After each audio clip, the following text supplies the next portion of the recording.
Hello বন্ধুরা, তোমরা সবাই কেমন আছো? আশা করছি তোমরা সবাই খুব ভালো আছো, সুস্থ আছো এবং তোমাদের সবাইকে আমার আবারও একটা নতুন ব্লগে অনেক অনেক স্বাগত আর অনেক অনেক ভালোবাসা জানিয়ে আজকে ভিডিওটা শুরু করলাম। আজকে হলো পয়লা বৈশাখ, তো তোমাদের সবাইকে পয়লা বৈশাখের অনেক অনেক শুভেচ্ছা, শুভ নববর্ষের অনেক অনেক ভালোবাসা, শুভেচ্ছা, অভিনন্দন। তো চলো আজকে ভিডিওটা শুরু করলাম। সকাল থেকে ভিডিও শ্যুট করতে একদমই সময় পাইনি, কারণ কি ভোর 6টার থেকে উঠে অনেক কাজকর্ম ছিল। তো ঘরদোর ঝাড়পোছ করা, ঘরদোর সামনের দিকটা ধোয়া, পুরো ঘর মোছা, অনেক কাজ করেছি আজকে, ঠিক আছে। তো পুজো টুজো দেওয়া হয়ে গেছে আর নতুন শাড়ি পরে, এই যে দেখো পুজো দিয়েছিলাম। নতুন শাড়ি পরতে হয়, নতুন শাড়ি পরে পয়লা বৈশাখে পুজো দিতে হয়, তার জন্য আর কি। এটা আমার দোকানেরই শাড়ি। তো পুজো টুজো দিয়ে এখন বসলাম ওই যে টিফিন খেতে, কারণ কি আর মানে নতুন শাড়ি পরে না থাকা যাচ্ছিল না। তো নতুন শাড়ি খুলে দিয়ে তারপরে এখন টিফিন খেতে বসেছি। আর মেয়ে, আমি যেহেতু পুজো করছিলাম, কোনো টিফিন বানানোর সুযোগ হয়নি, তার জন্য মেয়ে বলছিল কী খাবে কী খাবে, তো আমি বললাম তাহলে সুজি বানা।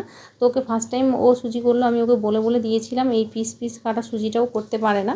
তো এই ফার্স্ট টাইম বানালো। আর একটা মানে পেঁপে ছিল, পাকা পেঁপে ফ্রিজে, ওটা বের করে কেটে দিয়েছি। আর মেয়ে আলুর তরকারি বানিয়েছে আর আমি গোল গোল করে তেল দিয়ে পরোটা ভেজে নিয়েছিলাম।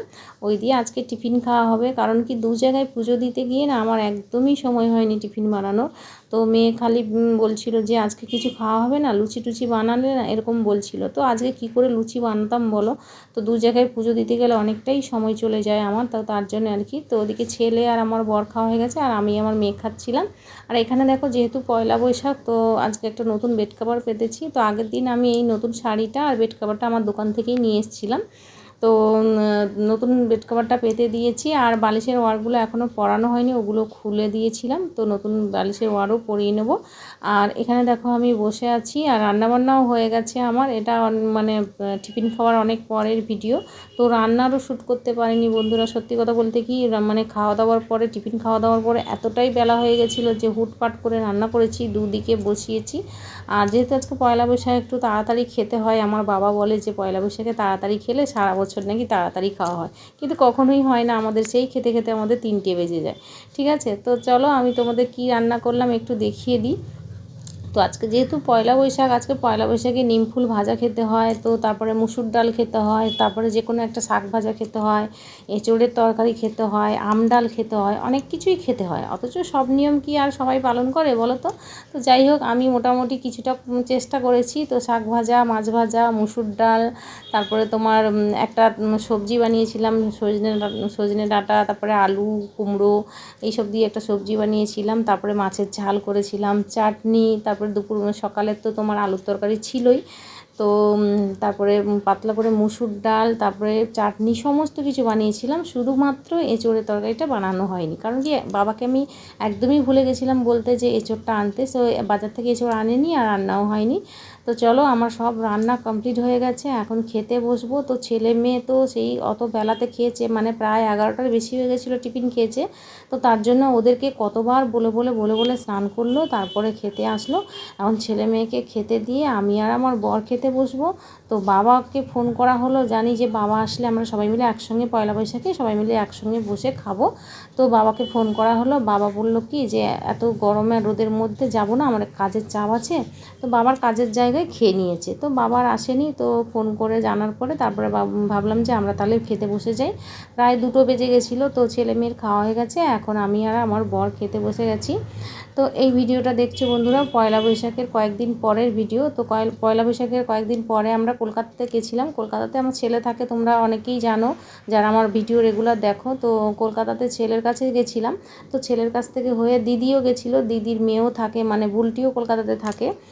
তো কাছাকাছি আর কি, আমার ছেলে আর বুলটি কাছাকাছি ঘর ভাড়া নিয়ে থাকে।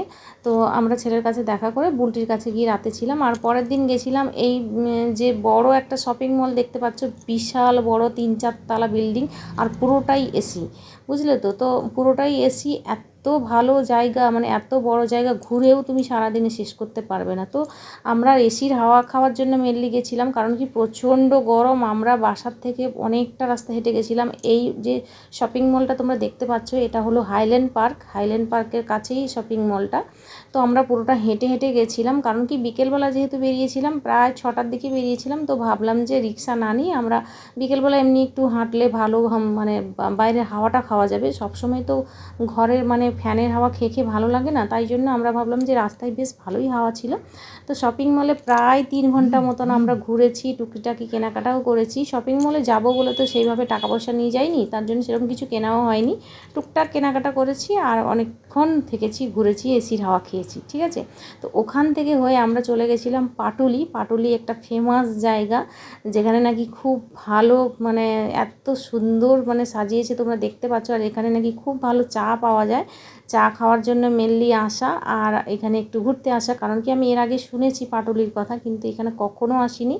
তো এখানে আগের দিন দিদি আর আমার ছেলে আর ভাগ্নি এসেছিলো, মানে বুলটি এসেছিলো, ঘুরে গেছে। তো আমি যেহেতু পরের দিন গেছি কলকাতাতে, তার জন্যে আর কি আমাকেও নিয়ে গেছে ওখানে ঘুরতে। তো দেখো প্রচুর মানুষজন এখানে কিন্তু এসছে, আর যেহেতু এখানে খোলামেলা জায়গা, বেশ হাওয়াও খাওয়া যাচ্ছে, আর বসে বিভিন্ন ধরনের খাওয়ার দাওয়ার, বিভিন্ন ধরনের স্ন্যাক্স, এসব জিনিস পাওয়া যাচ্ছে, সবাই মিলে খাচ্ছে, এনজয় করছে। তো তারপরে চলে গেছিলাম আমরা, এখানে একটা নৌকো বাজার বলে বাজার বসে, যেখানে কি না মানে কি বলবো, মানে নৌকোর উপরে নাকি বাজার হয়। তো এই জায়গাটার কথা আমি অনেকবার শুনেছি, কিন্তু এইবার আমার ফার্স্ট টাইম আসা হলো। তো সত্যি কথা বলতে কি আমি দেখে অবাকই হয়ে গেছিলাম যে এরকম ধরনের কিছু হয় বলে আমার জানা ছিল না, আমি কখনোই দেখিনি। তো তোমরাও দেখো বন্ধুরা, খুবই ভালো জায়গা, খুবই ভালো লেগেছে। তো আমরা যখন গেছিলাম না, তখন একটু রাত হয়ে গেছিলো, 9টা বেজে গেছিলো, তার জন্য কি কিছু অনেক দোকানপাট বন্ধ হয়ে গেছিলো, যেগুলো টুকটাক খোলা ছিল। আর মোটামুটি যেই জায়গাগুলো দেখাচ্ছিলাম সেগুলো মোটামুটি মানে ভালো লাগছিলো দেখতে, তাই তোমাদেরকে দেখালাম। আর অনেক আলোও বন্ধ হয়ে গেছিলো, কারণ কি দোকানপাট বন্ধ হয়ে গেছিলো, তার জন্যে। তো জায়গাটা ভীষণই ভালো, আমার তো খুব ভালো লেগেছে। তোমাদের কেমন লাগলো অবশ্যই কমেন্ট করে জানিও। আর তোমাদের ওখানে এরকম ধরনের কোথাও বাজার আছে কি না আমাকে কমেন্ট করে জানিও বন্ধুরা। তো দেখতে পাচ্ছ সব নৌকোগুলো। তো আরও যদি আগে আসতাম, অনেক দোকানপাট খোলা থাকতো, অনেক আলো থাকতো, দেখতে আরও ভালো লাগতো। তো দেখতেই পাচ্ছ অনেক দোকানপাট বন্ধ হয়ে গেছে। তো চলো ভিডিওটা এখানে শেষ করছি। কেমন লাগলো আজকে ভিডিওটা অবশ্যই কমেন্ট করে জানিও। ভালো লাগলে তোমরা অবশ্যই একটা লাইক করে দিও, আর চ্যানেলটাকে সাবস্ক্রাইব করে দিও। দেখা হচ্ছে তোমাদের সঙ্গে পরবর্তী ভিডিওতে। তো চলো, টাটা।